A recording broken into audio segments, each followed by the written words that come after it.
తమ కూతురి మరణానికి కారణమైన వ్యక్తిని కఠినంగా శిక్షించాలని తేజస్విని కుటుంబ సభ్యులు డిమాండ్ చేశారు. సంగారెడ్డి జిల్లా గుమ్మడిదల మండలం దోమడు గ్రామానికి చెందిన తేజస్విని అనే దళిత యువతిని అదే గ్రామానికి చెందిన శ్రీహరి అనే యువకుడు ఇన్స్టాగ్రామ్ ద్వారా పరిచయమై వేధించి ఆత్మహత్య కారణమైన యువకుడిని కఠినంగా శిక్షించాలని డిమాండ్ చేస్తూ బాధిత కుటుంబ సభ్యులు, విద్యార్థులు క్యాండిల్ ర్యాలీ నిర్వహించారు. ఈ సందర్భంగా గ్రామ తాజా మాజీ ఎంపీటీసీ గోవర్ధన్ గౌడ్, మండల బీజేపీ మాజీ అధ్యక్షుడు రాజిరెడ్డి, మాజీ వార్డు సభ్యులు యాదగిరి ఈ ర్యాలీలో పాల్గొని వారి కుటుంబానికి మద్దతు తెలిపారు. అనంతరం తేజస్విని కుటుంబ సభ్యులు మాట్లాడుతూ సోషల్ మీడియా ఇన్స్టాగ్రామ్ యాప్ ద్వారా తమ కూతురికి పరిచయమైన శ్రీహరి అనే యువకుడు నరకయాతన అనుభవించేలా చేశాడని వాపోయారు. ఆఖరికి తమ కూతురు తేజస్విని ఆత్మహత్య కారణమయ్యాడని వాపోయారు. తక్షణమే రాష్ట్ర ప్రభుత్వం శ్రీహరి అనే యువకుడిని, అతని తల్లిని చట్టరీత్యా శిక్షించి కఠిన చర్యలు తీసుకుని శిక్షించాలని డిమాండ్ చేశారు. లేని ఎడ్ల ఎంతటి నిరసనకైనా సిద్ధమని హెచ్చరించారు. ఈ కార్యక్రమంలో విద్యార్థుల సంఘాల నాయకులు, విద్యార్థులు, వివిధ పార్టీల నాయకులు, గ్రామ ప్రజలు, యువకులు, మహిళలు తదితరులు పాల్గొన్నారు. తేజస్వి అనే అమ్మాయి చనిపోవడం దోమడుగు ప్రజల తరఫున తీవ్రంగా దీన్ని ఖండిస్తున్నాం. రాబోయే కాలంలో ఎవరైతే ఈ అమ్మాయిని ట్రాప్ చేస్తారో దాని మీద కఠిన చర్యలు తీసుకొని పోలీసు సంస్థ చాలా దోమలు ఇంకా ఉన్నా కానీ అసంతృప్తులను తీసి దాని మీద కఠిన చర్యలు తీసుకోవాలని దోమడు తరఫున మేము డిమాండ్ చేస్తూ ఉన్నాం.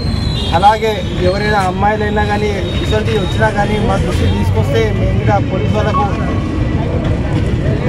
చెప్తాం.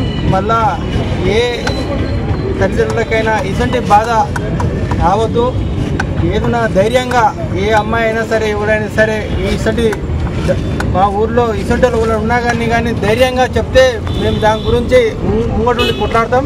ఇటువంటి పొరపాటు చేయొద్దు.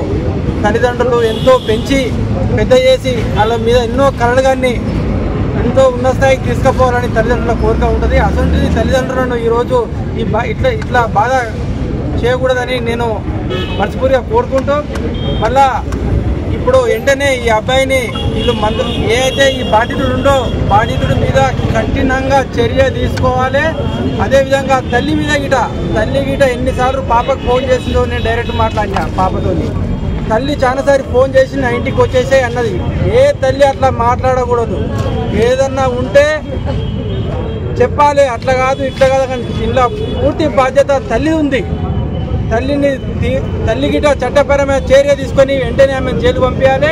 ఎట్లకి వీళ్ళు నాటకం పడుతుంది. ఆమె చాలా క్రిమినల్ మైండ్ ఆమెది. ఇదివరకు నేను దోమల్లో చాలా సందర్భంలో చూసిన ఆమెను పోలీస్ స్టేషన్లో.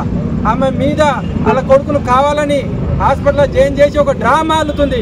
దీన్ని వెంటనే పోలీస్ వ్యవస్థ గమనించి తగు న్యాయం చేయాలని దోమడు ప్రజల తరఫున నేను డిమాండ్ చేస్తున్నాను. జోహార్ జోహార్ జోహార్ జోహార్ జోహార్. బాధ్యత ఉన్న కొడుకు మా కొడుకు ఏమైనా అయ్యిందంటే మా కొడుకు టార్గెట్ చేశారు కొంతమంది.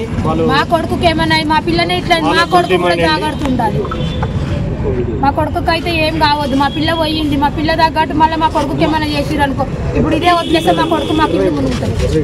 మా కొడుకు ఏం జరిగినా వీళ్ళని మాత్రం నేను నా కొడుకు ఏం జరిగినా వీళ్ళే బాధ్యత. మా ఇంటి ముందు బండ్లు చూడడానికి కూడా పంపించాలి. అమ్మ ముందు ఏమొచ్చి నేర్పించిందా ఏం అర్ధ గంటల.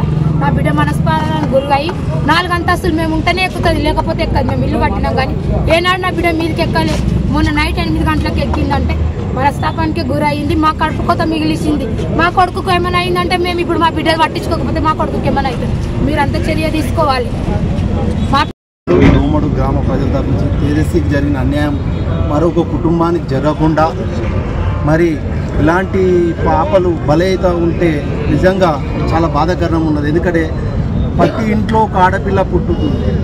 మరి ఆడపిల్ల బతుకు తల్లిదండ్రులకు ఇంత తీవ్రంగా తీసుకొస్తుందని ఎప్పుడు కానీ మేము కనలేము. ఎందుకంటే ఇలాంటి జులాయి వేదలు ఉన్నన్ని రోజులు అమ్మాయిలు బలైతా ఉంటారు. కాబట్టి మా ఒక గ్రామంలో ఇలాంటి ఘటన జరిగినందుకు నిజంగా చాలా బాధాకరం ఉన్నది. మాకు పోలీస్ వ్యవస్థ మీద పూర్తి నమ్మకం ఉన్నది. సిఐ గారు కానీ ఎస్ఐ గారు కానీ పూర్తి భరోసా ఇచ్చారు. ఇలాంటి వేధవలను ఖచ్చితంగా మేము శిక్షిస్తాం, ఖచ్చితంగా లోపల నూపుతామని చెప్పారు. మరి అమ్మాయిలకి కూడా మేము చెప్పడం జరుగుతుంది ఒక్కడే విషయం. అమ్మ, మీకు ఎలాంటి జులాయి వేధవల నుంచి ఎలాంటిదైనా మీకు ఫోన్ కాల్ వచ్చినా ఇలాంటి ఎప్పుడైనా తీవ్రంగా ఉన్నా మా దృష్టికి తీసుకొస్తే 100%గా మీకు న్యాయం చేసి చూస్తాం. ఎందుకంటే భయపడాల్సిన అవసరం లేదు. ఎవరికో చెప్తే ఏమో జరుగుతుందని కాదు. ఇలాంటి అమ్మాయి తేజస్వి ఈరోజు అదే పరిస్థితి అయింది. అమ్మాయి తేజస్వికి జరిగిన పరిస్థితి ఇంకో అమ్మాయికి జరగదు అంటే మీకు మీ గతంలో కానీ ఎవరైనా మీకు ఫోన్ కాల్ చేసినా, ఎవరైనా భయపడిచ్చినా, ఎవరైనా మీరు నేర్పించినా కానీ మా దృష్టికి తీసుకెళ్తే ఇమ్మీడియట్గా యాక్షన్ తీసుకుంటాం. మరి గతంలో గిట్ట ఇలాంటి జులై వేధవలు ఇంతకుముందు 2-3 కేసులు ఉన్నాయి వాని మీద. మరి తల్లి ఎలాంటి దుర్మార్గులంటే తనగిట ఒక ఆడపిల్లని కన్నది. మరి ఆడపిల్ల గోస అనేది తెలియదా?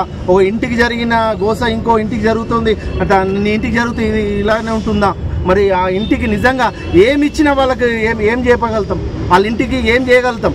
ఈరోజు కోట్ల రూపాయలు ఇచ్చిన వాళ్ళ ఇంటికి ఆ దుకాణాన్ని మార్చలేకపోగలుగుతామా? తేజస్వి తిరిగి వస్తుందా? మరి ఆయన పుట్టుకతోనే వాళ్ళ పిల్లల్ని ఎంత బాగా చూసుకున్నవాడంటే ఆ పాప BSc B ఫార్మసీ చేస్తున్నది. ఎంత స్టడీ అంటే మొన్న చూసాను నేను ఫైల్స్.